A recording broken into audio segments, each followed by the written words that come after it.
안녕하세요. 빛을 담은 교회 이정훈 목사입니다.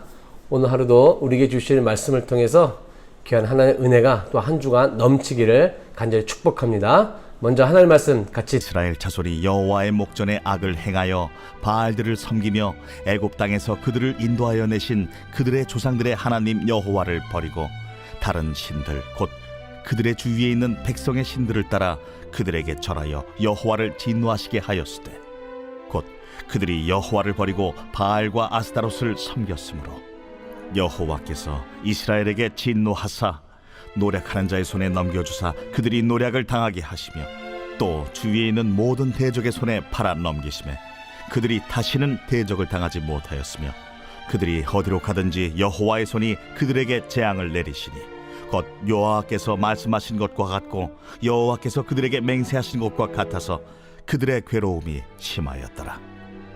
여호와께서 사사들을 세우사 노략자의 손에서 그들을 구원하게 하셨으나 그들이 그 사사들에게도 순종하지 아니하고 오히려 다른 신들을 따라가 음행하며 그들에게 절하고 여호와의 명령을 순종하던 그들의 조상들이 행하던 길에서 속히 치우쳐 떠나서 그와 같이 행하지 아니하였더라.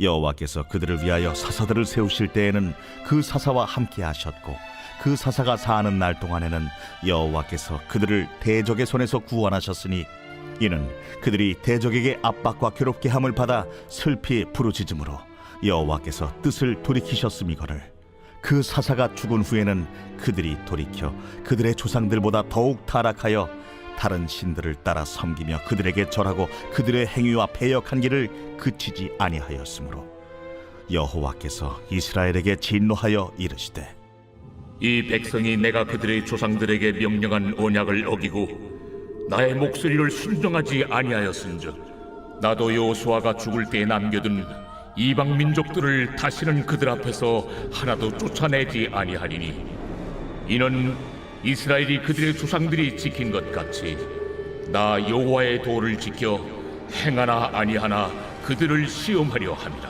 하시니라.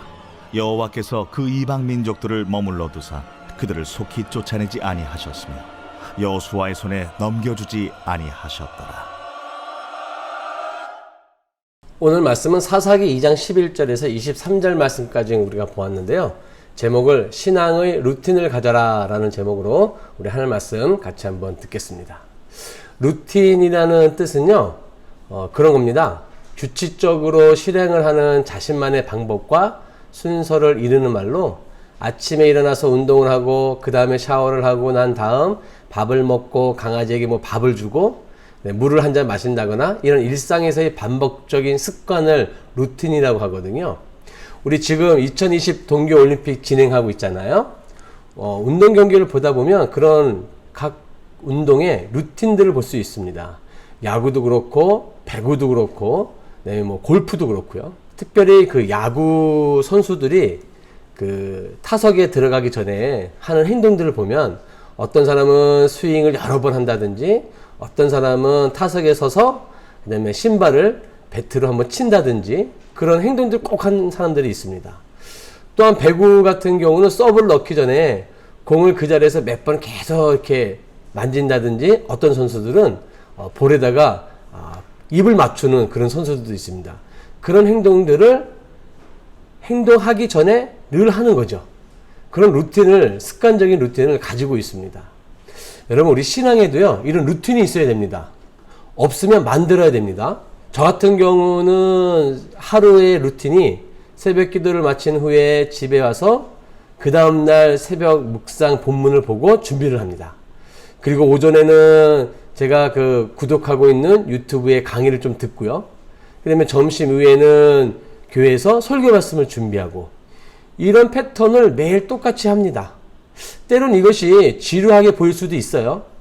그런데 그렇게 생각하기보다는 이걸 계속 유지함으로 인해서 여러분, 운동선수들이 그런 루틴, 반복된 습관을 통해서 여러분, 배구공이나 야구공이나 얼마나 빨라요? 그런 빠른 공을 반응할 수 있게 만드는 것이 바로 이런 루틴의 훈련이라고 합니다. 우리 신앙의 이 루틴의 근육을 키워야 되는 거죠. 반복적인 신앙의 이런 삶을 통해서 내 근육이 신앙이 어려운 가운데 있을 때, 환난 가운데 있을 때 반응할 수 있게 내 삶의 근육을, 신앙의 근육을 키워놔야 된다는 거예요. 오늘 본문에 보면요, 이스라엘 백성들이 사사기 시대 때 이런 루틴들을 가지고 있었어요. 근데 이 루틴이 좀 긍정적인 루틴이 아니라 좀 나쁜, 부정적인 루틴이에요. 사사기가 360년 동안 진행되거든요. 이스라엘 백성들이 40년의 광야 생활을 마치고 가나안 땅을 여호수아를 중심으로 정복해 나갔어요. 그리고 이제 여호수아마저 죽고 난 이후에 가나안의 정복 이후 이제 그 가나안 땅에 살고 있는 주민들을 쫓아내야 되는 그런 일들을 이제 누가 해야 되냐면 출애굽 이후에 거의 3세대의 자녀들이 그 일들을 해야 되는 거예요. 그런데 이 자녀들이요, 360년 동안 시간을 지나다 보니까 어떻게 됐냐면 하나님을 잊기 시작했어요. 그러다 보니 그 주민들을 쫓아내지 못하고 그들과 공존해서 살아가는 그런 삶을 살기 시작했다는 거죠. 근데 그것은 하나님의 뜻이 아니거든요. 가나안 땅에 사는 사람들을 다 쫓아내는 것이 하나님의 말씀이었고 그 말씀에 순종해야 되는 것이에요. 그런데 이 백성들이요, 그 가나안 사람들을 노역을 시키기 시작했어요. 쫓아내지 않고. 근데 여기서 한번 보면 여러분, 가나안 사람들을 노역을 시킨 것이 어떻게 보면 되게 실용적인 생각이에요. 한번 보세요. 40년 동안 이스라엘 백성들은 광야 생활을 했어요. 천막 생활을 했다 이거죠. 이동을 한다는 거예요. 그러면 그들의 업은 대부분이 목축업이에요. 한 곳에 정착해서 씨를 뿌려가지고 밭농사를 할 수가 없어요.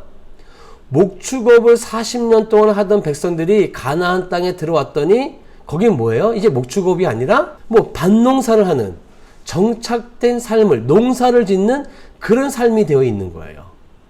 그러니 그런 것을 한 번도 해보지 못했던 이스라엘 백성들이 가나안 주민들을 강제 노역을 시켜서 그 생활 방식을 배운다는 것, 어떻게 보면 실용적인 생각일 수 있죠.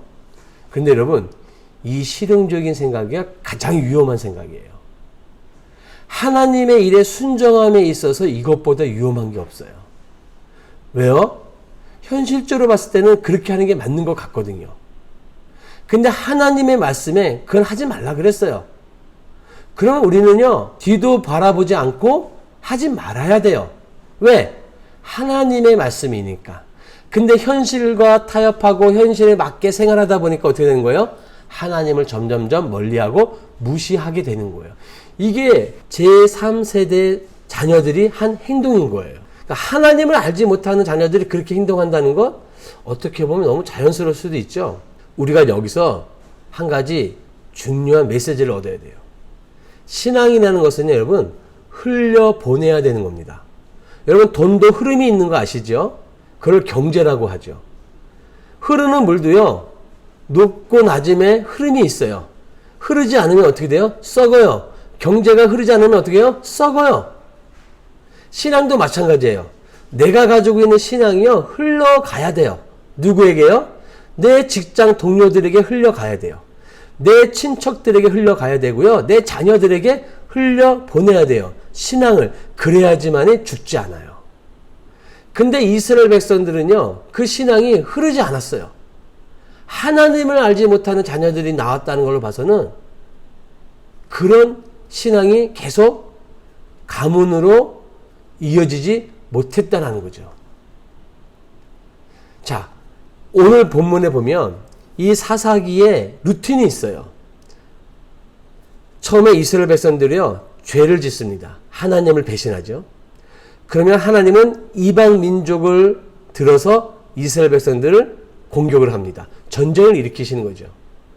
그러면 전쟁하면은 남는 게 뭐가 있겠어요. 그러고 나면은 백성들이 또 고난을 당하고 힘들어하니까 하나님 앞에 부르짖기 시작합니다. 간구하기 시작하죠. 그러면 하나님은 구원의 사사를 보내주셔서 다시 전쟁을 승리하게 되고 몇십 년을 또한 편안하게 생활하게 됩니다.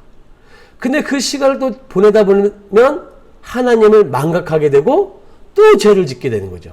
그러면 이것이 또 반복되는 거예요. 몇 년 동안? 360년 동안 반복되는 삶을 사는 거예요. 자, 여러분 13절 말씀을 한번 볼까요? 사사기 2장 13절. 곧 그들이 여호와를 버리고 바알과 아스다롯을 섬겼으며. 그냥 바알과 아스다롯을 섬겼다라고 해도 괜찮은데 꼭 굳이 그 앞에 여호와를 버렸다 그랬어요. 여호와를 버린 거예요. 누가요? 이스라엘의 제3세대 자녀들이. 바알과 아스롯, 가나안이 섬겼던 이 우상은요, 여러분들 많이 들으셨겠지만은 이 바알은 폭풍과 비를 주관하는, 또한 그의 아내인 배우자인 이 아스다롯은 다산의 신이에요. 그러니 이스라엘 백성들의 입장에서는요, 이 가나안 종교의 특징이요, 되게 윤리적인 요구를 하질 않아요. 그래서 바알과 아스다롯을 흥분시키면 다산의 축복을 준다고 여겼기 때문에 그 신전 안에는 남창이나 여창이 법적으로 허용되어 있었어요. 그러니까 음란한 행위를 하는 거죠.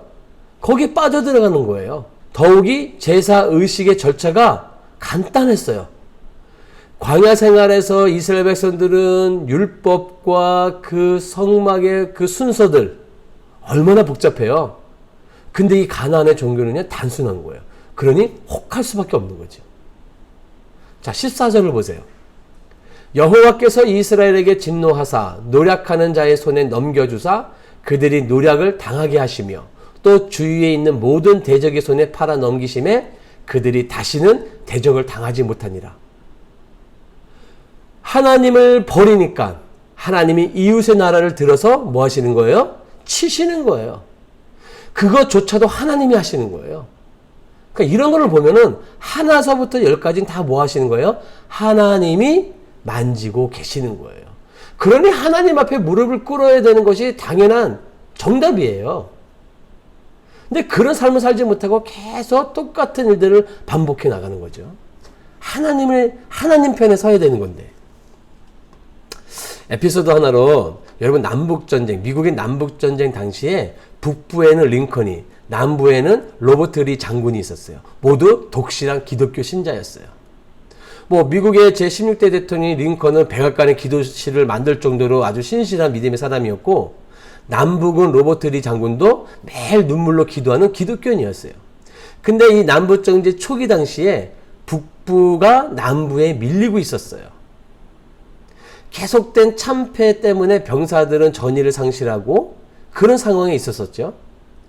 그런 상황에 링컨은 하루에 2-3시간씩 하나님께 기도를 하는 거예요. 근데 어느 날 기도를 드리고 나오는 이 한 참모가 와서 이 링컨에게 묻는 거예요. 각하, 하나님도 고민이 많으시겠습니다. 이에 링컨이 그게 무슨 말이요? 라고 하자 그 참모가 남부의 리 장군도 날마다 하나님께 눈물로 기도를 드린다고 하는데 저는 각하께서 매일 새벽 열심히 기도를 드리고 나오는 모습을 보면 기독교인으로서 늘 궁금했다는 거예요. 무엇이 궁금하냐? 하나님은 한 분이시고 두 분 다 그렇게 열심히 기도하시는데 하나님은 정작 누구 편을 들어주셔야 합니까? 하나님이 우리 편에 계시다면 얼마나 좋을까요? 라고 그 옆에 있는 참모가 그렇게 이야기를 하는 거예요. 그랬더니 링컨이 아주 유명한 말을 했죠. 그게 무슨 말이냐고. 하나님은 항상 우리와 함께 하신다. 그러나 문제는 우리가 하나님 편에 서 있는가. 여러분, 출애굽의 제3세대들은요, 하나님을 버렸어요. 하나님을 잊었어요. 망각했어요. 하나님 편에 있지 않았다고요. 오늘 우리와 저와 여러분들의 삶은 어떤가요? 하나님 편에 있습니까? 여러분 생각하셔야 돼요. 18절 말씀을 봐요. 여호와께서 그들을 위하여 사사들을 세우실 때 그 사사와 함께 하셨고 그 사사가 사는 날 동안에는 여호와께서 그들을 대적하는 대적의 손에서 구원하셨으니 이는 그들이 대적에게 압박과 괴롭게 함을 받아 슬피 부르짖음으로 여호와께서 뜻을 돌이키셨음 이거니는. 이게 무슨 말이에요? 또 이스라엘 백성들이 부르짖으니까 하나님의 그 소리를 들으셨다라는 거예요. 그리고 사사들을 보내셔서 또 문제를 해결해 주시고, 그러니까 부정적일 때도 하나님은 하나서부터 10까지는 다 일일이 만지시고, 또한 하나님은 긍정적인 부분에서도 하나서부터 10까지는 다 만지시는 거예요. 그러면 우리의 삶 가운데 하나님의 손길이 안 미치는 게 하나도 없어요. 그러니 전적으로 하나님 편에 서야 되는 의무가 우리에게 있어요. 아니, 하나님 편에 서야 돼요. 그래야지 살아요. 여러분, 우리 찬양 가운데 나의 작은 신음에도 응답하시는 하나님, 그런 찬양 있잖아요. 그러니까 우리 생활 속에서 일어나는 순간순간들의 문제들 속에서 항상 먼저 하나님 앞에 묵상해야 돼요. 기도해야 되고요. 먼저 내 마음에 그런 문제가 생겼을 때 말씀으로 먼저 채워야 돼요. 왜냐하면 그렇지 아니하면 환난 가운데 있을 때, 어려운 가운데 있을 때요, 사탄이 그 틈을 타요. 근데 그 틈을 탈 때 그 틈 속에 아무것도 없으면 무방비 상태가 되면요, 큰일 나요. 내가 먼저 하나님의 말씀으로 내 마음을 점유시켜 놔야 돼요. 그게 바로 신앙의 루틴이에요. 순간순간마다 하나님을 찾고 순간순간마다 하나님의 말씀으로 내 신앙의 근육을 만들어 놔야 된다는 거죠. 그리할 때 사탄이 유혹을 줄 때 말씀하고 그 유혹이 뭐 하는 거예요? 싸우는 거죠. 싸움조차도 없으면 어떻게 해요? 여러분, 22절을 보세요. 이는 이스라엘이 그들의 조상들이 지킨 것 같이 나 여호와의 도를 지켜 행하나 아니하나 그들을 시험하려 함이니라. 사단이 주는 시험이 있지만 그건 우리를 넘어뜨리게 하는 거잖아요. 그런데 하나님이 주신 이 시험은요, 테스트예요. 테스트라는 건 뭐예요? 그걸 넘으면 그 다음에 뭔가 앞으로 전진할 수 있는 요건이 된다는 거예요. 성경에서 이 테스트를 경험한 사람들이 많습니다. 대부분의 사람들이 그렇죠. 대표적인 인물이 아브라함과 이삭이잖아요. 아브라함에게 하나님이 이삭을 바치라 했을 때 그 시험에 뭐 했어요? 테스트에 넘어갔어요. 넘어가니까 하나님이 뭐 하시는 거예요? 믿음의 조상으로 만들어 주시는 거예요. 그러니까 테스트의 이유는 뭐예요? 한 단계 앞으로 발전해 가기 위해서 하나님이 우리에게 테스트를 주시는 거예요. 아니, 우리의 삶 가운데서도 우리가 라이센스를 따는 이유가 뭐예요? 공부를 해서 그렇게 따는 이유가 뭐예요? 이거 통과하지 못하면 운전도 할 수 없고요. 그 자격에 맞는 일에 취직할 수도 없어요. 그 다음에 단계로 넘어가는 것이 뭐예요? 테스트예요. 여러분, 신앙도 마찬가지입니다. 물질의 시험, 뭐 여자의 시험, 뭐 남자의 시험, 그런 어떤 성적인 시험, 이런 것들이 늘 우리에게 공격을 해요. 인간관계의 문제 시험, 이런 것들이 올 때 그것을 넘어가지 못하면요, 늘 거기에서 그것 때문에 늘 씨름해요. 그걸 넘어가야지 그 다음에 그 시험이 안 와요. 여러분, 잘 기억하십시오. 신앙에도요, 테스트가 있어요. 그러니까 이 테스트를 통과하니까 아브라함은 믿음의 조상으로 불리어지고, 다윗은 하나님 마음에 합한 자라고 불려지고, 예수님이 백부장을 칭찬했을 때는 내가 이만한 믿음을 보지 못했노라고 하나님이 칭찬하셨어요. 테스트를 통과하니까 이런 말들을 듣는 거예요. 여러분, 우리 조선 왕조 500년의 왕들이 있잖아요. 뭐 태정태세, 문단세 이런 있잖아요. 그 왕들의 이름에는 휘와 묘호가 있어요. 그러니까 휘라는 것은 진짜 그 조선의 왕의 이름이고요. 묘호는 뭐냐면 그 후대의 자손들이 제사를 지낼 때 쓰는 이름이 묘호예요. 근데 이 묘호는요, 그냥 지어지지가 않아요. 그러니까 살아있는 왕은 그 묘호가 뭘로 될지 모르죠. 죽은 다음에 그 후손들이 그 왕이 살아있을 때 어떤 일을 했는지, 그의 공덕이 무엇인지 그것을 길이어서 붙여주는 이름이기 때문에 그래요. 그래서 우리가 알고 있는 뭐 세종, 영종, 이런 이름들, 정조, 이런 이름들이요, 다 묘호예요. 그러니까 태조 같은 경우는 뭐예요? 처음에 조선을 왕국했다는 뜻이겠죠? 예. 그래서 붙여주는 이름들이에요. 큰 일을 업적을 남겼다 이거죠. 이런 왕들의 묘호를 보면서 느끼는 게 뭐예요? 왕도 자신이 살아있는 동안에는 묘호가 어떻게 될지 모르잖아요. 그러니 그 왕의 삶을 어떻게 살아야 되겠어요? 최선을 다해서 공을 세우며 백성을 위해서 살아야 되죠. 그래야지 후손들이 그 묘에다 잘 붙여줄 거 아니에요. 여러분, 연산군, 광화군 같은 경우는요, 없어요. 왜요? 백성들을 위해서 그렇게 살지 못했다는 거죠. 왕에서 폐위되어 버렸잖아요. 그러니까 우리는 어떠해야 됩니까? 제가 며칠 전에 장례식장에 다녀왔는데, 여러분 장례식장 가보셨으면 알겠지만, 그 돌아가신 고인을 생각하면 우리는 뭘 생각하냐면 그분이 이 땅에서 어떻게 살았는지를 이야기를 나누고 듣게 돼요. 아, 이분이 이렇게 사셨구나. 이렇게 사셨구나. 야, 대단하시네. 여러분, 만약에 여러분들이 고인이 돼서 그 장례식장에 영정사진이 있다고 한다면 여러분들을 아는 지인들이 왔을 때 여러분들을 뭐라고 평가할까요? 생각하셔야 돼요. 그러면 내가 오늘 하루를 어떻게 살아갈지가 달라져요, 여러분. 여러분, 사사시대의 사람들은 이 루틴이 어떻게 보면 좀 부정적인 부분을 계속 돌고 있어요. 그걸 우리에게 보여주고 있잖아요. 물론 360년이라는 시간을 우리가 그 성경을 통해서 보게 되지만 그런 일들이 계속 반복되는 걸 보여주고 있어요. 반복되는 걸 우리에게 보여주는 이유는 뭐예요? 그렇게 하지 말라고요. 우리의 인생이 길면 80이고 90이잖아요.